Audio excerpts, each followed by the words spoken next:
Wilson was known in his town as a hard-working man. He started with almost nothing, just a tiny shop where he sold basic household items. At first, he was humble, friendly, and grateful for every customer.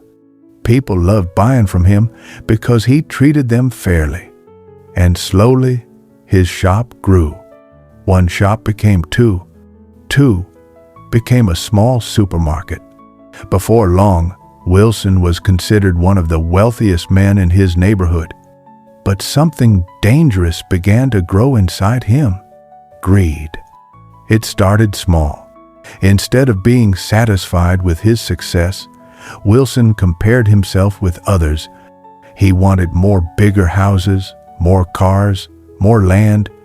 One day, a friend invited him into a risky investment. "Wilson, if you put in $10,000, in a month you'll get $50,000 back." Wilson's eyes lit up.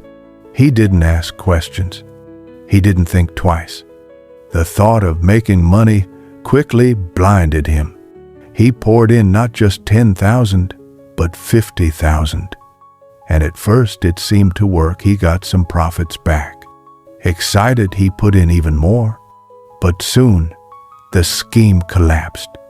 And just like that, Wilson lost almost everything. Instead of learning his lesson, greed pushed him further. He raised the prices in his stores, cheating his loyal customers. He began cutting corners, selling low-quality goods at high prices. The people noticed. Slowly, they stopped trusting him.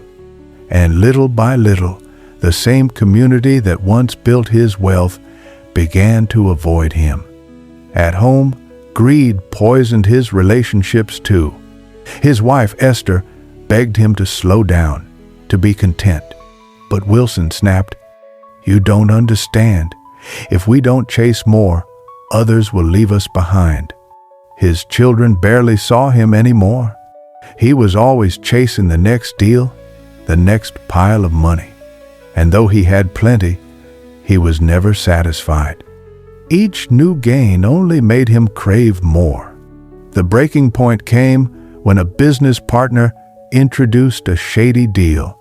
It promised huge profits, but it wasn't legal.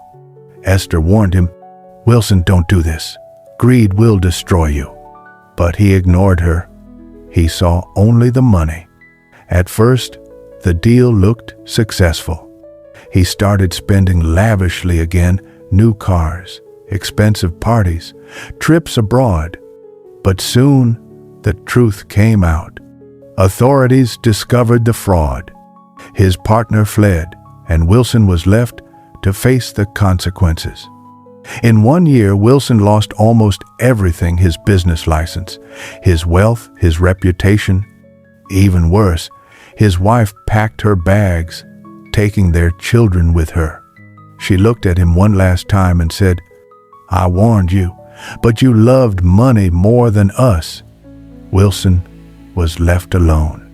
The once proud man who owned supermarkets now struggled to buy food. And the same neighbors who once admired him shook their heads and said, "Greed destroyed Wilson." One evening, sitting in his now empty house, Wilson remembered something his late father once told him. "Son, money is a good servant, but a terrible master. If you let it rule you, it will ruin you." Tears filled his eyes. He finally understood. It wasn't bad luck that destroyed him. It was his own greed. Greed is never satisfied. No matter how much it gets, it always cries, "More, more."